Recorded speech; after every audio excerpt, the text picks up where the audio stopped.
"You left your coffee in the boardroom," she sneered, like she was unveiling a murder weapon. "Abandoning company property, that's grounds for termination." That was it. No warning, no write-up, just a lukewarm latte left behind after a 12-hour compliance review, and suddenly I was being treated like I'd torched the server room. The whole HR squad was there. Clipboard Kathy, eye-twitching Darren, and the VP of Humiliations herself, Marla, pretending this wasn't personal. It was all so rehearsed I half expected them to cue a laugh track. I looked down at the coffee cup in my hand. Recycled paper? My lipstick still on the rim? I blinked once, slowly. No protest, no outrage. Just a quiet nod, because they expected tears, and I wasn't about to give them the dignity. I'd been through worse. They just didn't know it yet. I turned without a word, walked through the corridor of judgmental glances and fake pity stares, and when I passed the front desk, right next to that stupid seasonal gratitude poster, I set the cup down like it was a donation to the gods of corporate bullshit. But inside the cup, tucked between the recycled cardboard and bitterness, was a folded slip of paper. No names on the outside, just waiting. It wasn't the first time I'd been underestimated. I'd worked there 15 years. 15. Through 3 CEOs, 2 mergers, 1 embezzlement scandal, quietly swept, and a pandemic that had everyone doing Zoom happy hours with vodka in protein shaker bottles. I wasn't just a compliance analyst. I was the one they called when things got messy, when audit flags popped up in acquisitions, when HR misplaced sensitive severance agreements, when someone needed to dig up the signed NDA from 2011 because legal had shredded theirs. But over time, that kind of quiet utility makes you invisible. I started noticing patterns. Memos that used to come through my queue suddenly bypassed me. Payroll changes I wasn't asked to sign off on. Mid-tier bonuses frozen with no documentation. Whispers in the kitchenette. Emails that ended in, "Let's discuss offline." And then one day, a junior finance girl, barely 24, handed me a flash drive by mistake. Thought it was her presentation assets. It wasn't. It was a scan of a bonus suppression schedule with a file name that read, "Deferred Comp about Bo Donley, Final Reel, PDF." And right there in black and white, lists of employees with withheld bonuses, no explanation, no justification, just deferred. And another tab, executive payout schedule, with numbers that made me choke on my kombucha. That's when I started saving receipts, not metaphorical ones, actual digital trails. Every revised memo, every redlined draft, every accidental omission. I mirrored folders, backed up time-stamped PDFs to an off-site encrypted cloud, and labeled every damn thing with the same 3 letters. RCA, Records Custodian Archive. And now here we were, fired over a coffee cup. If you've made it this far into the story, I just want to pause and say this. Nearly 97% of people listen to these without subscribing. If you're one of them, hey, no judgment. But if you like stories like this, it really motivates the team when you subscribe and hit that like button. That's the kind of bonus no one can suppress. Anyway, back to it.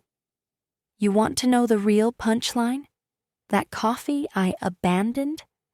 It was bought using company funds. One of those culture perks where they gave out free lattes on Wellness Wednesday. The same budget line they quietly rerouted from employee bonuses the year before. So yeah, technically, I was fired for leaving behind something they stole from me in the first place. That folded paper inside the cup? It had 3 columns, names, dates, signature paths, no accusations, just facts, just enough to spark a whisper, a question, a cascade. They thought they could toss me like a spent receipt.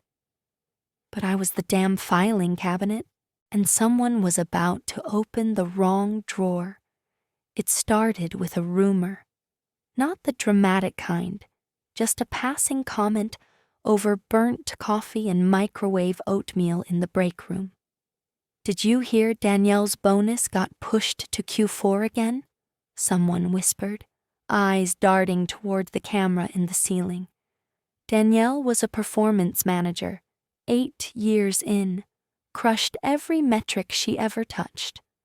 A bonus deferral for her was like skipping oxygen, and when I asked her directly, off the record, over a walk around the block, she said her manager's explanation was that executive alignment had to come first. Whatever the hell that meant. That phrase stuck with me like gum on a dress shoe.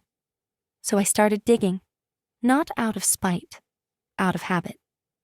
See, my job used to be cleaning up other people's messes. But lately, I'd started wondering who was tossing the trash in the first place. I reviewed 2 quarters of bonus approval memos. Nothing unusual until I noticed something subtle. Normally, every mid-level payout memo came with a 3-tier sign-off: team lead, director, and CFO. But in Q2, the director's signatures were missing. Just empty fields marked "See verbal approval, no record." No record?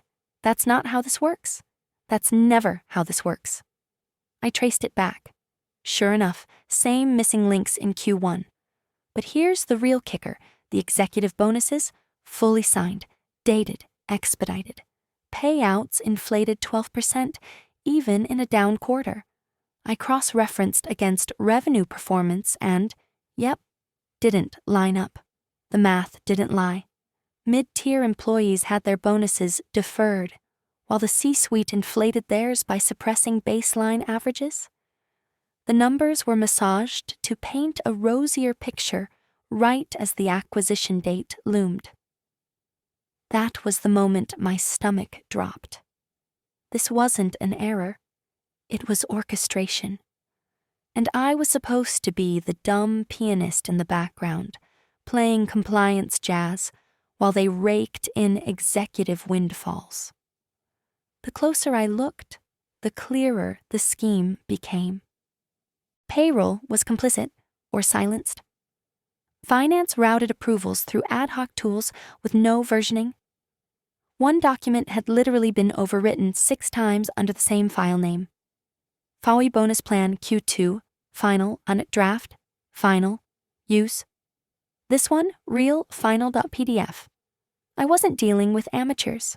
I was dealing with veterans who knew just how much plausible deniability cost, and how many people wouldn't bother to look. So I looked harder. I dug into folder histories, VPN logs, memo timestamps. I found ghost emails, deleted drafts that had been cached in autosave.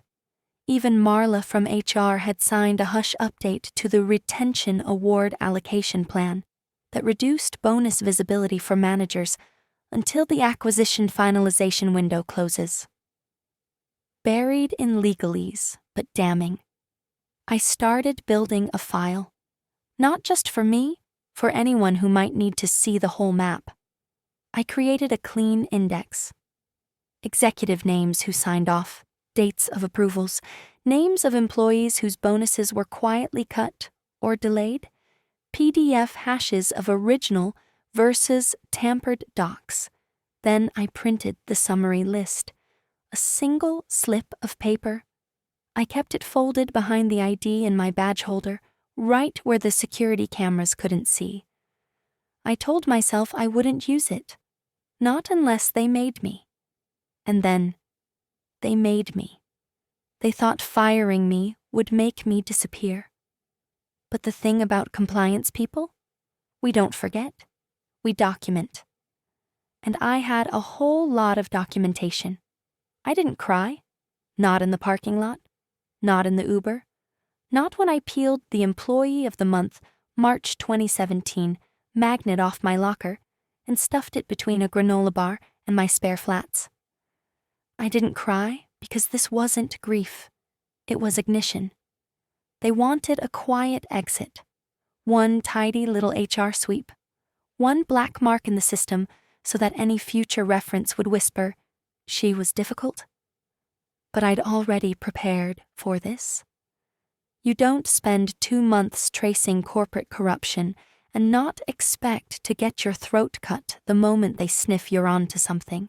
So while they were patting themselves on the back in some Slack thread called Kaushk Mission Accomplished or Chaj Toxic Cleanup, I got to work.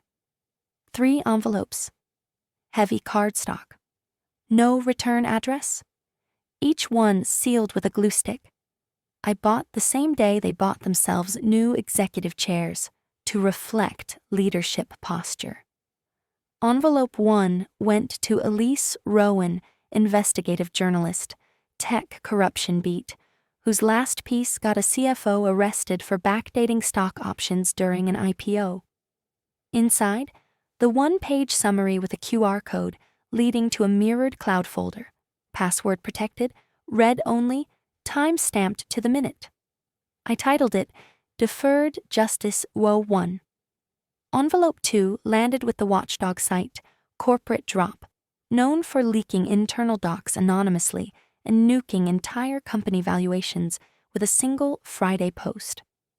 Same contents, different QR, named RCA Trace 02.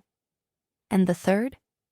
That one was for the audit team at their parent firm, the private equity boys in their glass tower who thought they were buying a streamlined operation with tight discretionary controls. They weren't. I knew that team's schedule. I used to prep audit packs for them. I even knew which junior partner had a gluten allergy because I ordered the catered wraps. I addressed it directly to her, Andrea V., Audit Lead, Risk Analysis Division. I highlighted one line on the cover sheet. Projected savings from bonus deferrals falsely reported as operating margin gains Q1, Q2. Same folder, different code, different title, RCA penalty and 03. Each cloud folder was layered, a redacted surface doc anyone could read. A nested archive with unredacted source files, protected. An encrypted backup of original metadata and digital signatures. I didn't want exposure. I wanted options. By the time I hit send on the last verification ping, it was past midnight. I sat at my kitchen table in my pajamas, eating dry cereal straight from the box, the glow of the screen reflecting off my glasses. You ever feel so full of rage you go completely calm? Like your heartbeat forgets how to panic because the storm passed, and now there's only windless purpose? That's what it felt like. No more fighting for recognition. No more smiling at Marla's emails about Q3 team resilience. No more pretending to be part of the family while they robbed the pantry and blamed us for eating too much. They'd always counted on silence, on the fact that people like me didn't make noise. But I didn't need noise. I had the receipts. And as of 12:07 a.m., the paper trail was walking without me. By Wednesday, the Slack channels weren't just quiet, they were off. People weren't reacting with emojis anymore. They were replying with, "Can you hop on a quick call?" and "Hey, do you have a minute?" Which in corporate dialect translates to something's rotting, and we're all sniffing it. It started small. A redacted screenshot floating around the Chew Team Highlights channel. Anonymous, grainy, but clear enough to see the heading. FY23 Performance Bonus Allocation. Adjustments, confidential. Then someone posted, "Why is my name on this?" The message was deleted within minutes. But the seed had already dropped, and in that kind of sterile corporate soil, suspicion grows fast and tangled. By Thursday, 2 junior analysts from finance were overheard in the restroom whispering about duplicate bonus schedules. One had received a PDF from a friend in marketing, same format, same layout, but different numbers for the same employees. They weren't even trying to hide it cleanly. That's the problem with deception at scale. The lie gets lazy. And then the real crack came. Emily C., performance manager, 8 years in, same woman who once trained me on compliance automation, found her own name on a section labeled Deferred Tier, next to a blank space marked Q4 Review Pending Executive Alignment. She took it straight to her team lead. He told her, "We're looking into it." She told him to go to hell. That same day, a mass email went out from HR titled Clarifying Bonus Eligibility Metrics.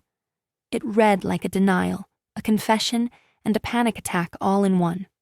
It hit inboxes at 6:47 p.m., classic playbook move, after hours, hoping no one would care by morning. But people cared, because this time it wasn't just numbers. It was them, their names, their missing checks, their kids' braces, their car down payments, their worth, taken, then scrubbed from the ledger like a rounding error. And me? I was in a tiny co-working space across town, sipping iced tea and working freelance on a process audit for a startup that actually smiled when I pointed out risks. They paid on time. They said thank you. They treated me like a human, not a paper shredder with a pulse. I didn't say a word to anyone at my old firm. Didn't reply to the 2 just checking in emails from former coworkers, or the cryptic text from Darren in HR that said, "Hey, hope you're well. Can we talk?" Talk? No thanks. I was watching the sparks catch. The matches were already lit. I didn't need to fan the flames. I just needed to wait. Because when enough people start pulling threads, it's not long before the whole tapestry starts to unravel. And I knew exactly which seam was going next. The tipping point came from someone who wasn't even supposed to be looking. Tobias, junior IT support, 23, soft-spoken, perpetually overlooked. The kind of kid who fixed printers without being thanked and got left off every birthday cake email. Accidentally stumbled into the wrong drive while doing a routine access sweep. He saw a file named Deferred Bonus Schedule Mo Confidential PDF sitting unencrypted in a folder labeled Q-Thrower Planning Psych Drafts. Someone must have saved it there while rushing between back-to-back Zoom meetings and forgotten to wipe it. He opened it, then he read it, then he went pale. Tobias didn't make a scene. He didn't post it on Slack or fire off a tweet. Instead, he did something far more dangerous. He forwarded it directly to legal with the subject line, "Urgent. Found sensitive file with discrepancies." Legal opened it, froze, and then forwarded it to the general counsel, who flagged it to the CFO, who freaked. The next morning, the board had a special session. Cameras off, no notes, no assistants, just tight faces and a handful of executives realizing someone had cracked the lid. Marla from HR tried to spin it as preliminary bonus strategy discussions that were never formalized. Except the document had timestamps, comments, signatures. Worse, someone on the call had the gall to ask, "Is this the only version?" Silence. Because the second that question is asked, it's over. That's when the real panic began. Internal memos started getting purged. Slack channels deleted for reorganization. Calendars went mysteriously blank as meetings with outside counsel popped up like weeds. But the damage was done. The PDF had already circulated internally. a second version leaked to a few mid-level managers, redacted, but recognizable. They began cross-checking their own pay stubs, reviewing past performance reviews, realizing they'd been systematically shaved down while the execs upstairs doubled their take. The whispers turned into quiet outrage. People weren't just pissed. They were connecting dots. Meanwhile, I watched the panic unfold from my quiet little corner of the world. A coffee shop downtown, where I'd learned the barista's name and the Wi-Fi password never changed. I saw the article headlines shift. I saw the internal tracker for the acquisition dip slightly. I saw LinkedIn posts from current employees go oddly silent. No more humbled to announce updates. Just digital crickets. I didn't smile, not fully, not yet. But vindication was beginning to hum under my skin like a quiet motor. For years, I'd combed through other people's errors, flagged them, and fixed them so they wouldn't suffer the consequences. But now they were finally choking on their own mistakes. And I hadn't raised my voice once. It landed on a Tuesday morning like a polite bomb. Not front-page news, not even a major outlet. Just a 5-minute read tucked into the business ethics section of a mid-tier publication known more for white-collar puff pieces than exposés. Headline: Bonuses buried before buyout? Anonymous documents suggest fraudulent payout scheme at tech compliance firm. The subheader hit harder. Mid-level staff may have been shorted tens of thousands, while executives inflated their own numbers ahead of acquisition talks. No names, but enough detail to make anyone inside the company shift in their ergonomic chairs. The CEO, Jonathan Blake, master of denial in a tailored quarter zip, immediately brushed it off in a mass email to our valued team. He wrote, "We are aware of an article circulating today and want to assure everyone that we remain focused on our mission.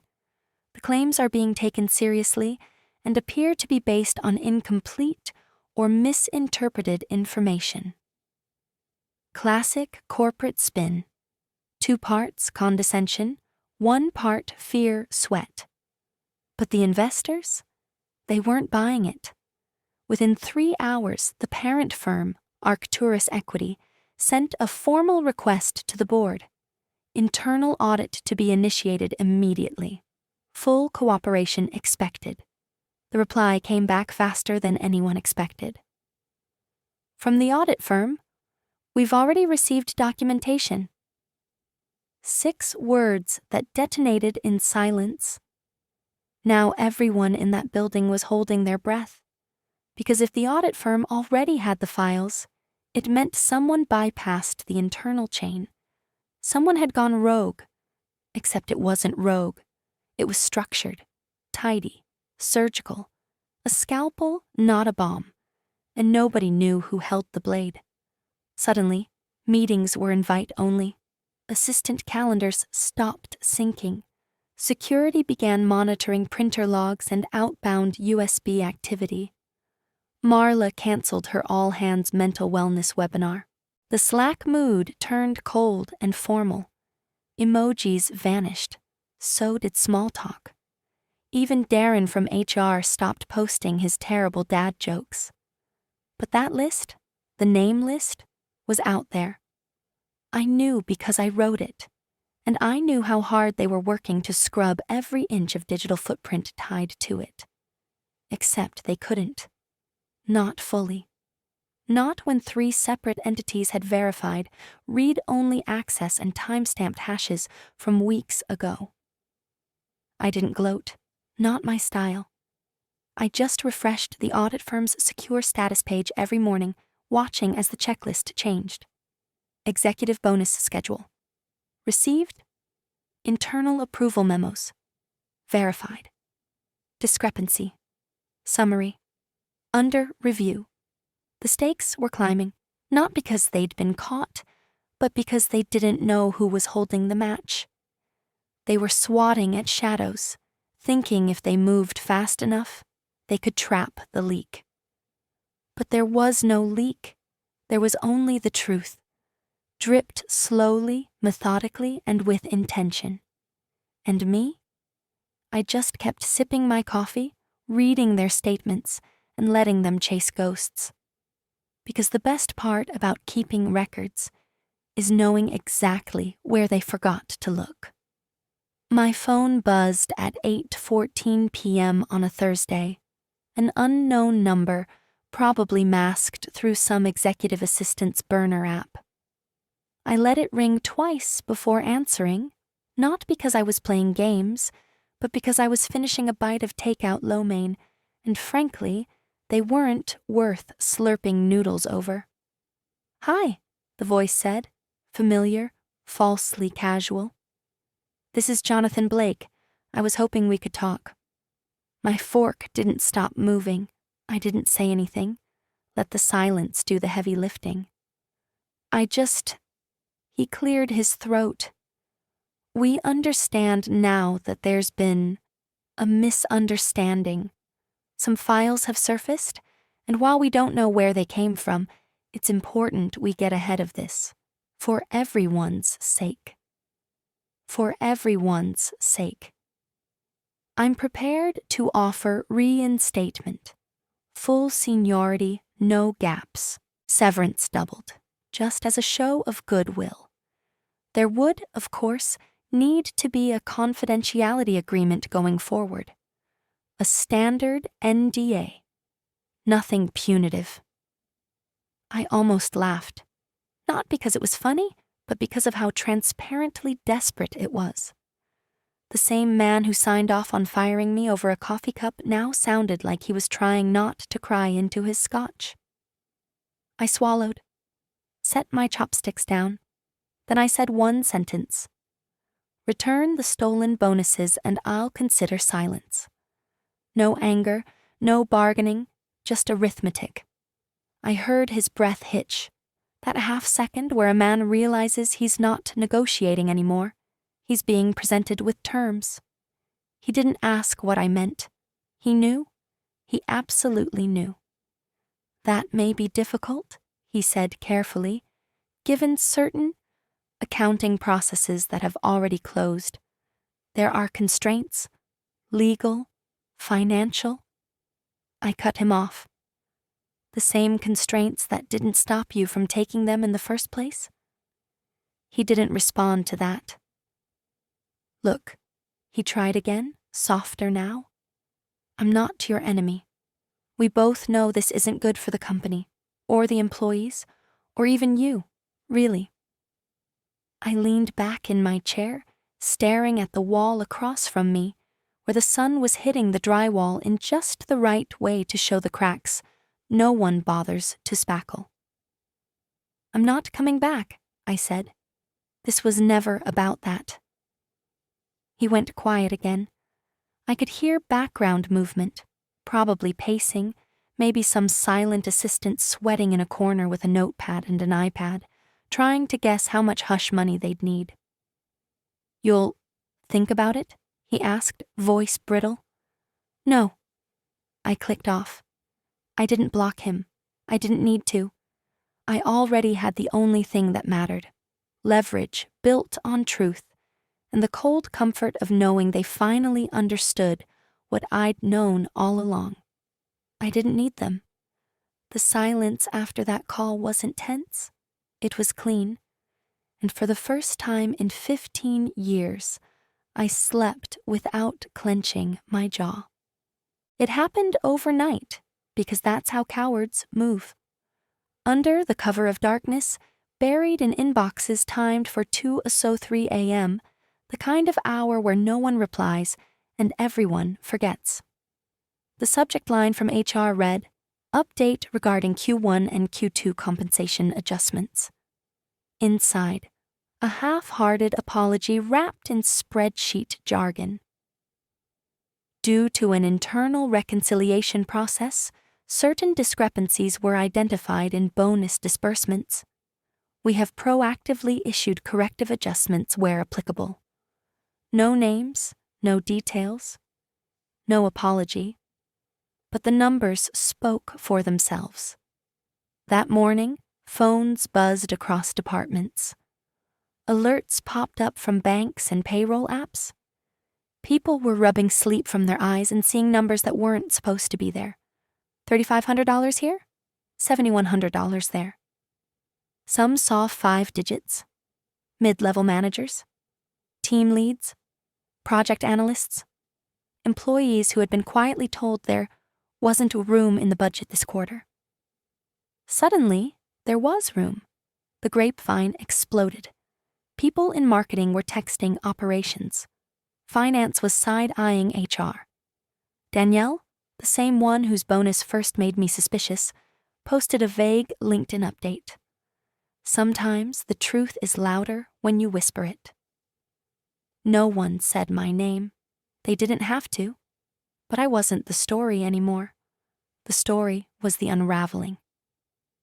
By noon, someone leaked a new internal memo, stamped confidential, and emailed from the desk of General Counsel. Subject: Independent review of executive compensation processes. Immediate implementation. And there it was, in corporate black and white. We are engaging third-party auditors to evaluate the equity, legality, and transparency of all executive compensation packages over the last 24 months. Translation: the board was scared, and someone up top had started bleeding. Then came the CEO's email. Tone deaf, too late, written like it had been processed through 4 lawyers and a nervous PR intern. To our valued team, I want to acknowledge the concerns that have come to light regarding our compensation structure. We are committed to restoring trust, transparency, and fairness. We are working to make this right. It didn't land because no one was buying the redemption arc. They weren't ready to forgive the architect of their paycheck shrinkage because he'd suddenly remembered how to type the word trust. And yet, they did something anyway. They paused, watched, waited. Because for the first time in years, the power wasn't sitting around the boardroom table, it was humming through Slack DMs, shared drives, and hallway glances. The balance had shifted. And me? I didn't have to speak. I didn't have to post a thing. I never raised my voice, never showed my face. All I did was keep the receipts. Now the system that once fired me over a coffee cup was tripping over itself to undo the stain. But some spills don't wash out. They just spread. The cafe was nothing special. Linoleum floors, chipped mugs, college kids arguing over philosophy papers at the next table. But it had good Wi-Fi, and the barista remembered my name. That was more than I could say for 15 years at my last job. I sat by the window with my laptop open, sunlight catching the edge of the screen. A new logo glowed in the corner. RCA Consulting. Just me, for now. Clean, quiet, direct. I'd already picked up 2 clients, small firms, eager to build something that didn't reek of rot. They didn't know my full story, only that I was meticulous, efficient, and very good at spotting leaks before they sank ships. My coffee was still hot when the alert came through. Subject: Acquisition Review Status Update. Body: due to ongoing compliance investigations, the finalization of the acquisition has been delayed pending further due diligence and executive compensation review. I read it twice, then once more, slower, not because I doubted it, but because I wanted to let the words settle deep into my bones. Across the table, a woman tapped away on her phone with AirPods in, completely unaware that a corporate glacier had just cracked. My phone buzzed, a name I hadn't seen in months. Emily C., the performance manager who'd trained me all those years ago, the one whose name was buried under deferred tier in the first leaked memo. Her text was simple. Whatever you did, thank you. I stared at it for a long moment. No reply, no need. I slid the old coffee cup out of my bag, creased, stained, forgotten. I'd carried it with me for months like a relic, the same cup they'd said made me disposable. I peeled the lid and reached in. The note was still inside, folded just once, the paper soft with wear. On it, the original list, names, dates, initials, and at the very bottom, scribbled in the smallest handwriting I could manage, records, custodian, access, full. I folded it again and stood up, walked slowly to the trash bin by the door, dropped the cup in without a word. No ceremony, no applause, just closure. They thought I was a mistake they'd quietly erase, a blip on a spreadsheet, a file to close. But I wasn't just a line item, I was the archive. They fired me over a coffee cup. Funny, turns out that cup was full of names.